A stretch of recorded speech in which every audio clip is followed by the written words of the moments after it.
একজন অভিজ্ঞ ভেটেরিনারিয়ানের সেবা আপনার হাতের কাছে পৌঁছে দিতে আমরা নিয়ে এসেছি সুদক্ষ টেলিভেট সার্ভিস। এই সার্ভিসের মাধ্যমে আপনি একজন ভেটেরিনারিয়ানের সাথে সরাসরি ভিডিও কলের মাধ্যমে কথা বলতে পারবেন। পদ্ধতিটি খুবই সহজ। এর জন্য প্রয়োজন হবে স্মার্টফোন, ইন্টারনেট কানেকশন ও সুদক্ষ অ্যাপ্লিকেশন। টেলিমেডিসিন ফিচারটি ব্যবহার করার জন্য আপনার সুদক্ষ অ্যাপের হোম পেজ থেকে বিশেষজ্ঞ পরামর্শে ক্লিক করুন। পূর্বের প্রেসক্রিপশন দেখুন।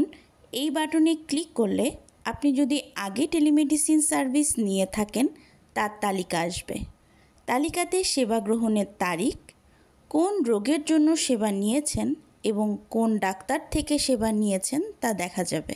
বিশেষজ্ঞ পরামর্শ পেজে গেলে যেসব ডাক্তার এই মুহূর্তে সেবা প্রদান করতে পারবেন অর্থাৎ অনলাইনে আছেন তাদের সবুজ রঙের তালিকায় দেখা যাবে এবং যেসব ডাক্তার এই মুহূর্তে সেবা প্রদান করতে পারবেন না অর্থাৎ অফলাইনে আছেন তাদের লাল রঙের তালিকায় দেখা যাবে। আপনি অনলাইনে থাকা ডাক্তারদের প্রোফাইল দেখতে পারবেন এবং কেস পাঠানোর জন্য নিশ্চিত করতে পারবেন। অফলাইনে থাকা ডাক্তারদের আপনি প্রোফাইল দেখতে পারবেন কিন্তু কেস পাঠাতে পারবেন না। প্রোফাইল দেখুন বাটনে ক্লিক করলে আলাদা একটা পেজে ডাক্তারের নাম, ডেজিগনেশন, ডাক্তারের অভিজ্ঞতা, কর্মস্থল, বিভিসি রেজিস্ট্রেশন নাম্বার, রেজিস্ট্রেশনের বছর, বর্তমান ফি, ডিসকাউন্টেড ফি, কয়টি সার্ভিস দিয়েছেন এবং রেটিং দেখা যাবে। এই পেজ থেকে চাইলে আপনি বাছাই করুন বাটনে ক্লিক করে সার্ভিসের রিকোয়েস্ট করতে পারবেন। বাছাই করুন বাটনে ক্লিক করলে আপনি ওই মুহূর্তে সেবা নিতে চাচ্ছেন কিনা তা নিশ্চিত করার জন্য হ্যাঁ বা না বাটনে ক্লিক করতে হবে। যদি নিতে চান তাহলে হ্যাঁ চাপবেন এবং না নিতে চাইলে না চাপবেন বা ওই পেজ থেকে বের হয়ে আসবেন। হ্যাঁ চেপে ধরলে আপনার দিক থেকে একটা সার্ভিস অনুরোধ যাবে এবং আপনার পেজে 5 মিনিটের একটা টাইমার চালু হবে। ডাক্তারকে অনুরোধ গ্রহণের জন্য 5 মিনিট সময় প্রদান করতে হবে। ডাক্তার যদি অনুরোধ গ্রহণ করেন তাহলে আপনি একটা নোটিফিকেশন পাবেন যে ডাক্তার এই মুহূর্তে সেবা প্রদান করার জন্য প্রস্তুত আছেন। ডাক্তার যদি অনুরোধ গ্রহণ না করেন তাহলে আপনি একটা নোটিফিকেশন পাবেন যে ডাক্তার এই মুহূর্তে সেবা প্রদান করার জন্য প্রস্তুত নয়। যে ডাক্তারকে আপনি অনুরোধ করছেন উনি প্রস্তুত না থাকলে আপনি একইভাবে অন্য ডাক্তারের কাছে অনুরোধ করতে পারবেন। ডাক্তার আপনার অনুরোধ গ্রহণ করলে আপনাকে প্রাণীর কিছু সাধারণ তথ্য প্রদান করতে হবে, যেমন কোন প্রাণীর জন্য সেবা নিচ্ছেন, প্রাণীর ধরন কী, ওজন কত এবং বয়স কত। এরপর আপনার অসুস্থ প্রাণীটির কিছু ছবি প্রদান করতে হবে।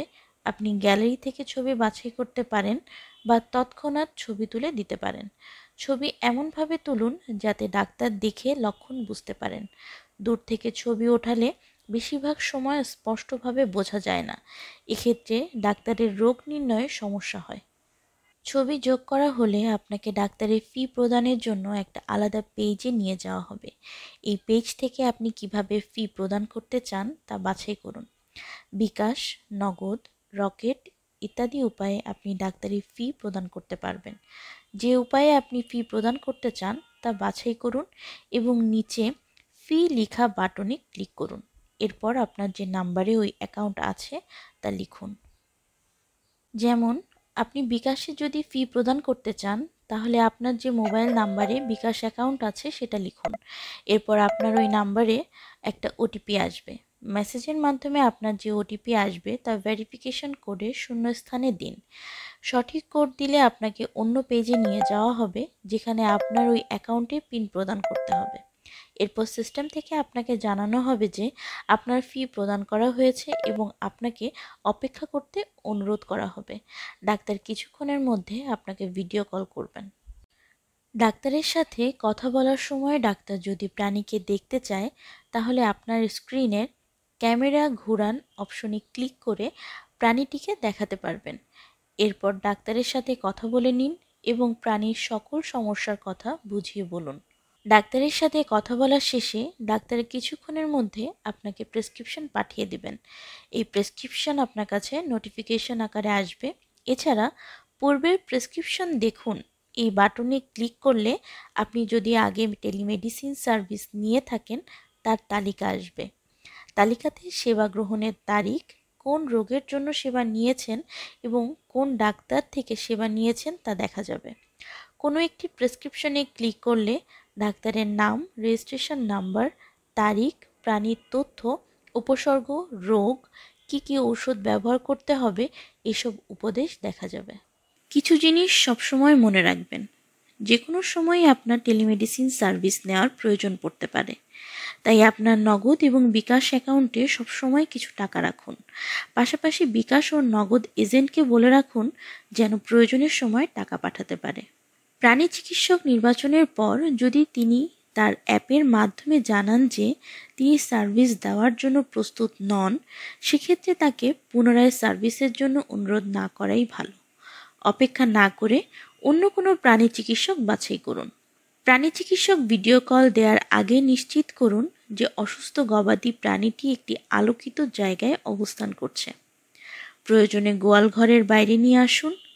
সঠিক চিকিৎসার জন্য প্রাণীর সমস্যাটি ভিডিও কলে স্পষ্টভাবে দেখা গুরুত্বপূর্ণ। টেলিভেট সার্ভিসের জন্য অনুরোধ পাঠানোর সময় বাড়তি যত্নের সাথে অসুস্থ গবাদি প্রাণীর ছবি তুলতে হবে। খেয়াল রাখতে হবে যেন ছবিতে স্পষ্টভাবে বোঝা যায়, অন্যথায় প্রাণী চিকিৎসকের পক্ষে সঠিক চিকিৎসা দেওয়া কঠিন হয়ে পড়বে। প্রয়োজনে একাধিক ছবি দিন।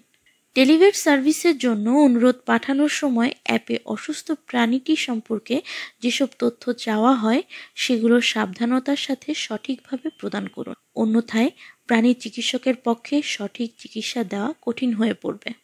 টেলিভেট সার্ভিস নেয়ার আগে ভালো ইন্টারনেট সংযোগ পাওয়া যায় এমন স্থানে অবস্থান করুন। প্রয়োজন হলে কোন স্থানে ইন্টারনেট কানেকশন ভালো পাওয়া যায় তা আগে থেকেই পরীক্ষা করে নিন। যদি এমন হয় যে ভিডিও কলে ঠিকমতো দেখা যাচ্ছে না বা শোনা যাচ্ছে না, সেক্ষেত্রে সেটা প্রাণী চিকিৎসককে জানান। টেলিভেট ফিচারে একটা অডিও কলের অপশনও আছে, সেটা ব্যবহার করে আপনি ফোন কলের মাধ্যমে চিকিৎসা প্রদানের জন্য প্রাণী চিকিৎসককে অনুরোধ করুন। যে কোনো সময়ই আপনার টেলিমেডিসিন সার্ভিস নেওয়ার প্রয়োজন পড়তে পারে, তাই সবসময় আপনার মোবাইল ফোনে পর্যাপ্ত ডাটা রাখুন। প্রাণী চিকিৎসক বাছাইয়ের পূর্বে তাদের প্রোফাইল দেখে নিন। 3টি জিনিস ভালোভাবে খেয়াল করবেন: অভিজ্ঞতা, রেটিং এবং ফি এর পরিমাণ। সবসময় একই প্রাণী চিকিৎসকের কাছ থেকে পরামর্শ না নিয়ে বিভিন্ন জনের কাছ থেকে সার্ভিস নিন। তাতে করে আপনি তাদের মধ্যে সহজে তুলনা করতে পারবেন এবং প্রয়োজন অনুযায়ী সঠিক প্রাণী চিকিৎসকের পরামর্শ নিতে পারবেন।